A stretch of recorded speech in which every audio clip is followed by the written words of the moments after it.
Hi, everyone. Welcome to this special episode where we dive into Charlotte Shout, a vibrant multi-week festival that brings art, music, food, and ideas to life in Charlotte's city center. Today, I'm excited to be talking with Rick from Charlotte Center City Partnership to learn how they've used digital tools, including Vibemap's Maps and Itinerary Builder, to help visitors discover and navigate the amazing event.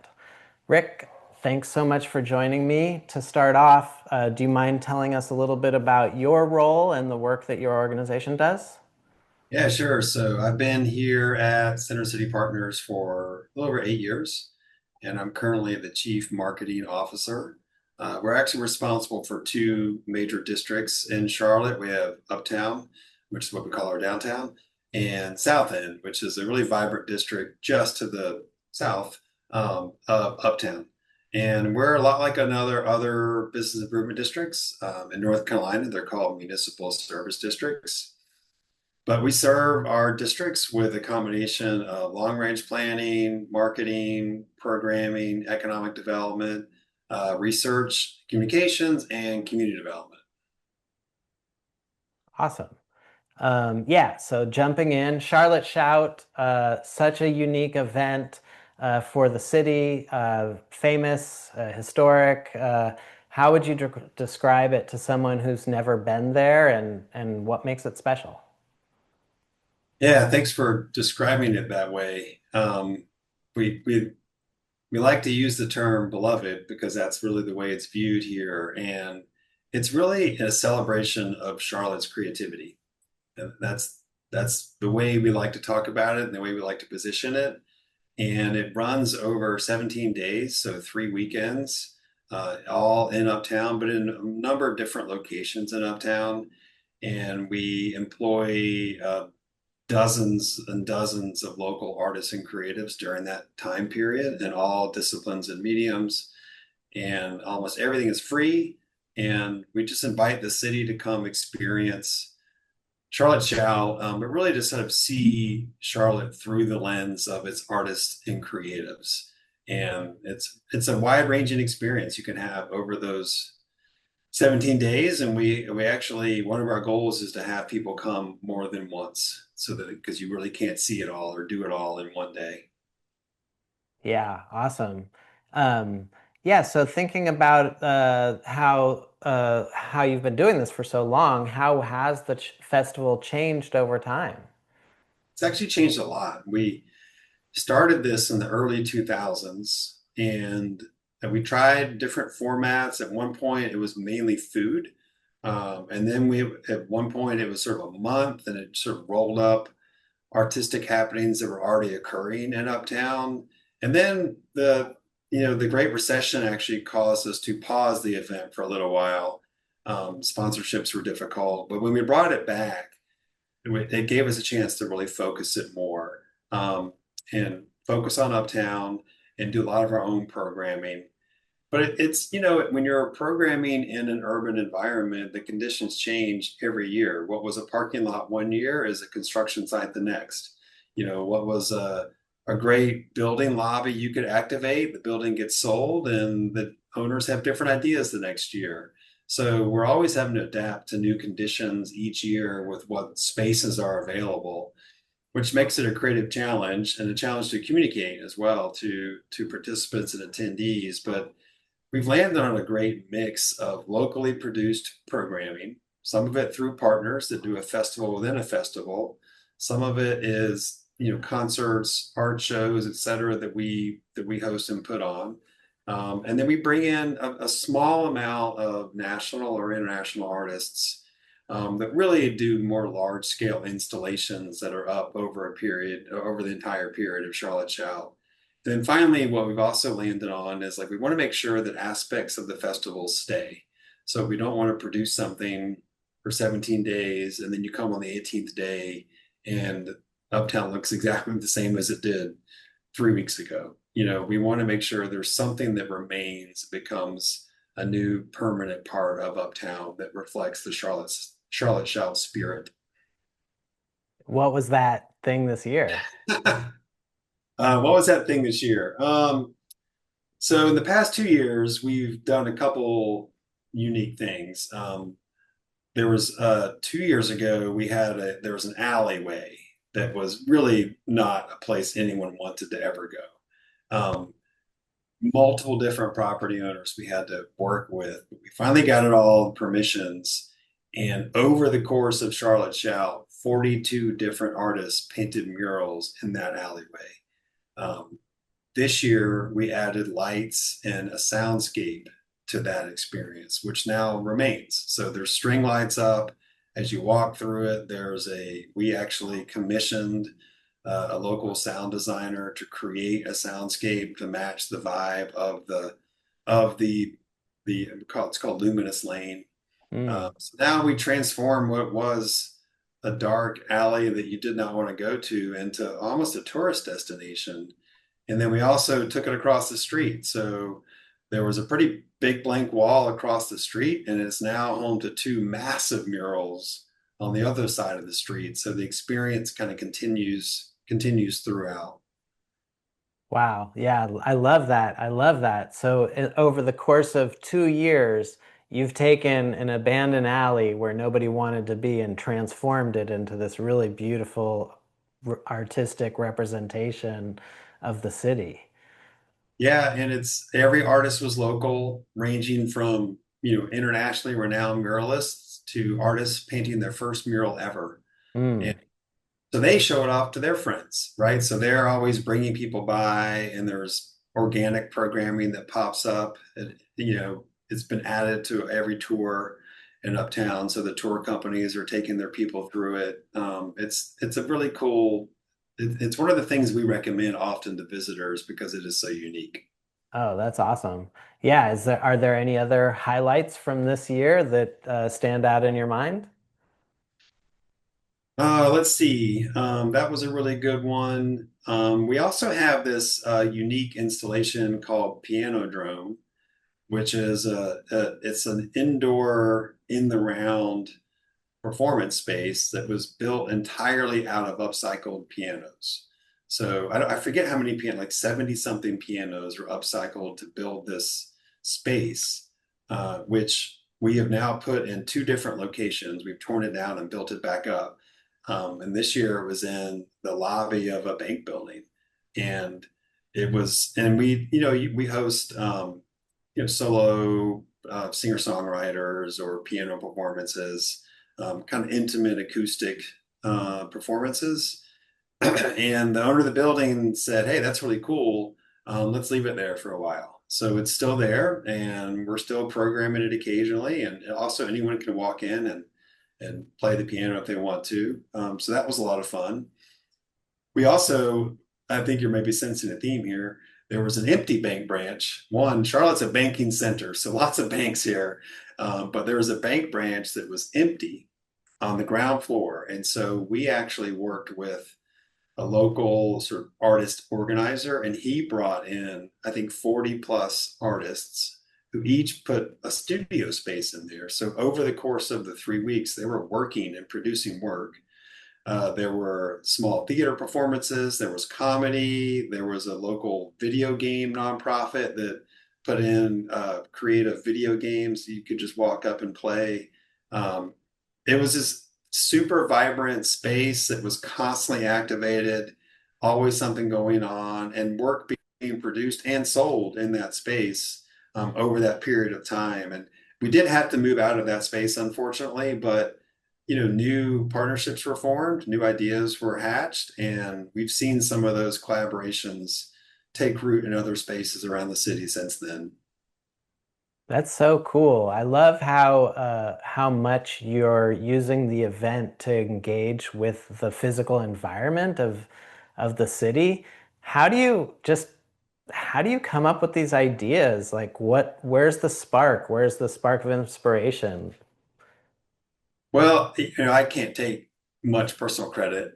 We have an incredible events team led by a chief events officer who sort of he's just always dreaming up stuff. And so he travels, he sees things other places, but a lot of times the real magic happens when we know about a space and we know artists, and we put those two things together, and they come up with the ideas. We can put the right people together with the right opportunity. That space I just mentioned is an example. We knew it could be something, and we'd done some stuff in there before, but it wasn't until these guys got in there that they really made it happen. The alley, we had a vision for that, but it wasn't until we worked with a local artist who came up with a theme and brought in all the other artists that really brought it to life. So a lot of it is collaboration and partnership. And artists see the world differently. So the more we can give them the opportunity to express that and give them the space to do so, I think that's when the magic happens. And that's what we like about Shout is it really brings, like, it shows you the creativity of the city. And I think it shows the city in a different light than you might used to be seeing if you come downtown to a largely business oriented downtown. Or you maybe you participate, you go to a Broadway show or you go to the art museum, like traditional institutions of art, whereas like a lot of what we're doing with Shout is bringing it to the street, to spaces, underutilized spaces, and giving opportunities to local artists who aren't necessarily affiliated with the institutions. I love that collaborative spirit. I think that's amazing. So you spend all this time planning the event. When the event happens, do you go and enjoy it, or are you like, I don't even want to be near it? Well, so I think for the events team, um, they're on site all day, wrestling with, oh, it's weather today, this thing. I mean, like, it's always something, right? You're always trying to solve for something in the background that nobody else knows about. Or you put something in a space and like, oh, that's not working the way we thought. We gotta pivot. For the marketing team, a lot of our work is done in advance, because it's all about getting all the materials ready, promoting it, marketing it, building the website. Um, and then once the event happens, you're storytelling, but you do get a chance to come out and enjoy it. And, on the one hand, we want to see it, to experience it, to understand, like, what's the customer experience like? What problems do we have to solve with our storytelling to help the customer have a great experience? And we like to enjoy it as well. So we do get a chance, and those of us who have families love to bring our families out. They get to see the thing we've been talking about for so long, um, and we get to see it through their eyes as well. Yeah. What's your personal favorite part of the festival? It this may be like a cheesy answer, but I actually love seeing the the people interact with it. You know, that's why we do it. And so until it actually happens, it's just a concept, right? It's an idea. Um, but when there's actually people there, that's when it becomes real. And so seeing people laugh and smile, we have these giant seesaws. And so seeing, like, families get on those and make those work, or seeing people walk up into the Shout Lounge, as we call it, where all the artists were gathered, and their eyes become wide as they look at all the things happening around them. I mean, that's really actually what I enjoy about it, is like seeing the people experience the thing that we've all worked so hard to build. Yeah, I love that. Not cheesy at all. It's a little cheesy. Yeah. No, I mean I think that's is where the magic happens, and bringing people together and being able to see them enjoy that experience, enjoy each other, and really walk away with, feeling good and having had a great time. So it's a big event, and because it's such a big event, like, what are the biggest challenges that you have with all the different mini events that are happening over the weeks and the venues that you have? Like, what are some of the biggest challenges in helping people find their way and get the most out of Charlotte Shout? Yeah, it's a big event, and it's kind of spread out. It's in multiple spots in Uptown, so it's not in one like central location. As I mentioned, it's in building lobbies, it's in old bank branches, it's in a park as well. So the number one challenge, I think, and it's also a little bit different every year, as I mentioned as well. So is I mean, it's really like two or three layers deep, but one is helping people understand what it is. Understand that it's how it works, helping them navigate it, helping them like get from place to place, and then helping them understand how they can access it. Here's it's a lot of the how to is the hardest part, and we've learned a lot of lessons about that over the last few years for sure. Yeah, definitely. Um, As I mentioned before, when we've talked previously, we were so grateful that you brought us on board. And I also, was pretty honest with you and sort of asked you point blank, like, why did you get Vibemap involved? Like, this wasn't exactly something that we've done previously.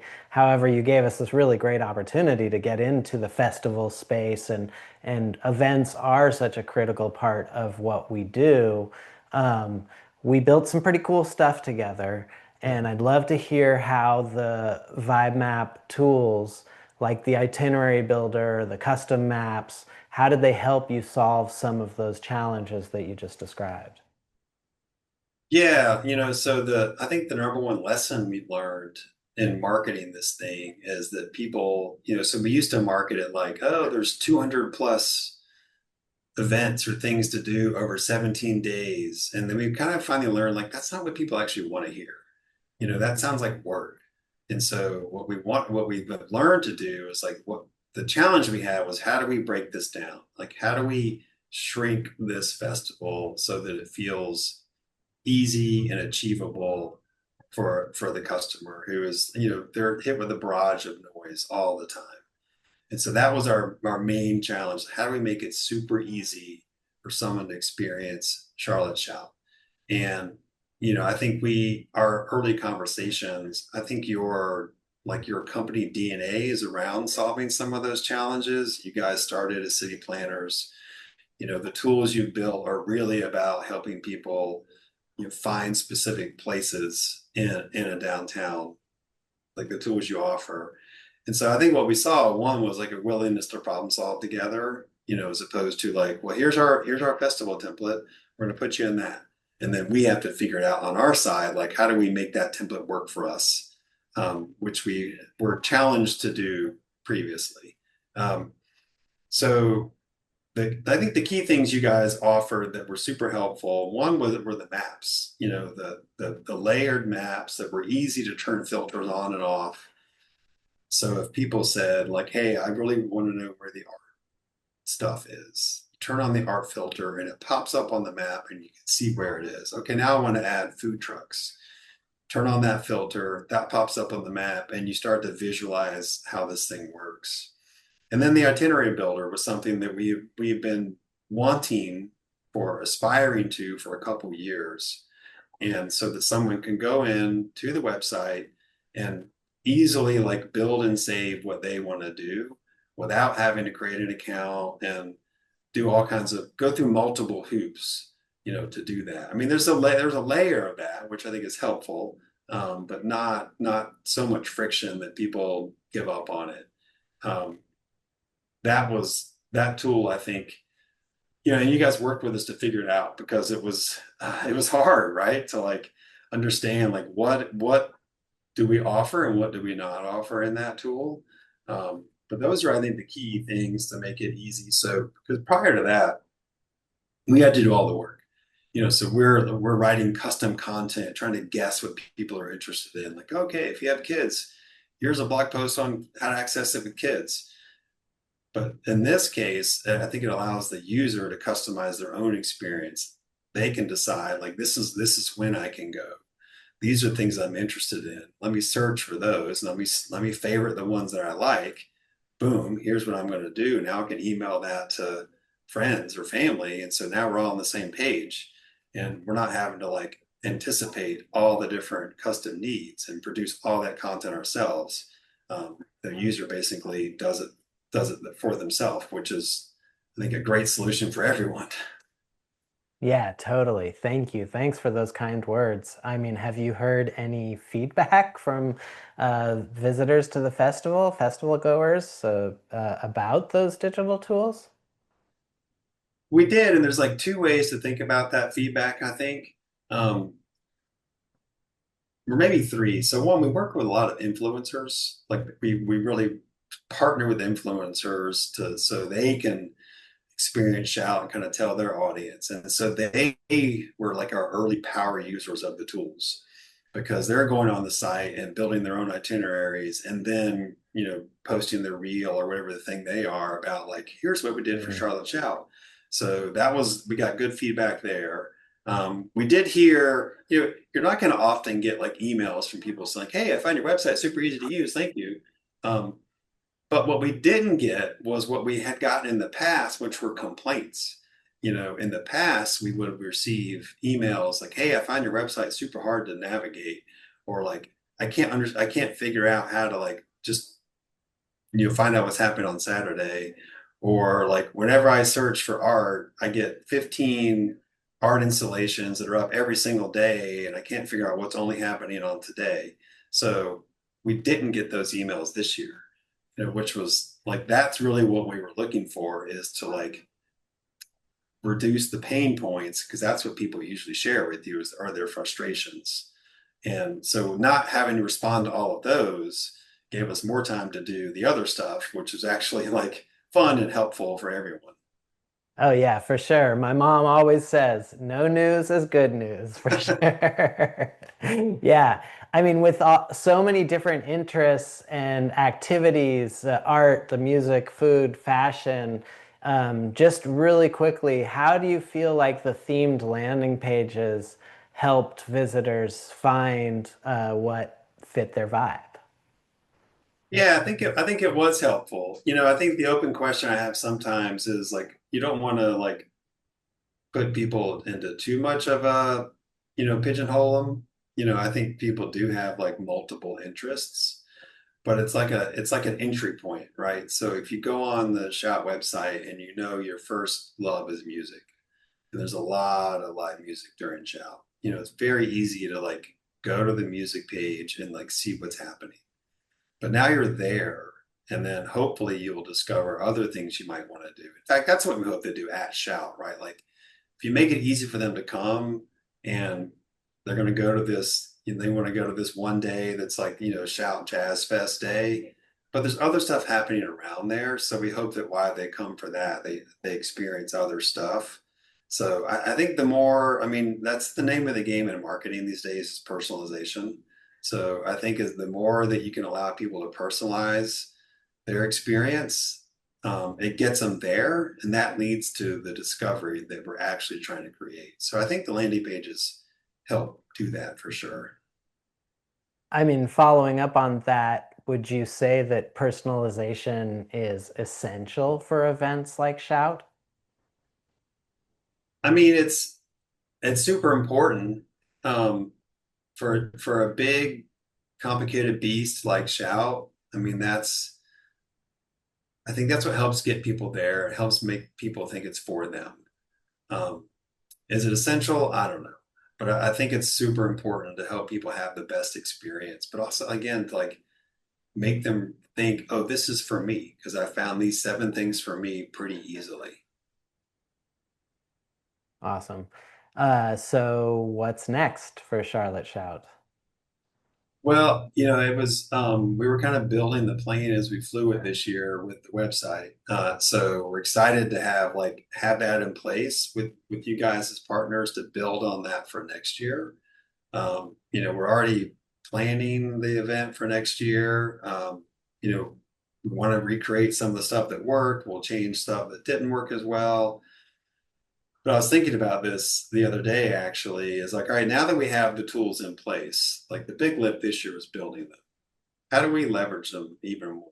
Like, how do we layer on top of that? How does the digital that we have enhance the in-person experience?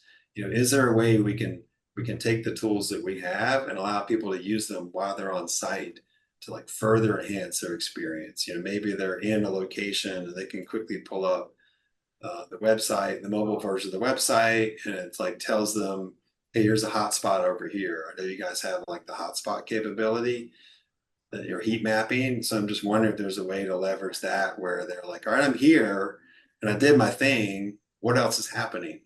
And they like pull it up and like, oh, there's like something's going on over here. I need to go over there. So I think that's what we're interested in is like, how do we go even deeper into these personalization, customization tools? How do we better utilize the vibes? I think we used a lot of the key top level categories this year, like art, music, food, ideas, fashion. Those are our five pillars. How do we go a layer below that with like, here's what it feels like here. That's who I really am. Yeah, great. Well, hey, we're really looking forward to working with you on that for sure. And you're sparking some ideas. I'll save them for later. Um, yeah, just kind of coming to the end of our chat. What are your recommendations for other organizations that are running festivals like Charlotte Shout or considering running a festival like Charlotte Shout? Yeah, I mean, I think if you're considering a festival like Charlotte Shout, I would think long and hard about it. But seriously, it's look at it through the eyes of the customer. We had this major revelation 4 years ago, I think, where maybe 3 years ago, and it's really, I think, when I came on to lead marketing, I didn't come from a traditional marketing background. So the first thing I wanted to do was like walk around and like think about like what's the customer journey at this festival, and then see where are the pain points. Like what questions are people? We have ambassadors like lots of downtowns. I said like what questions are people asking? Like what do they want to know?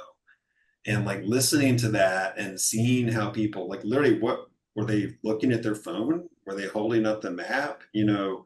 Um, and then like walking around it myself, thinking like, all right, what is the best possible route for me to take where I can have a really good time?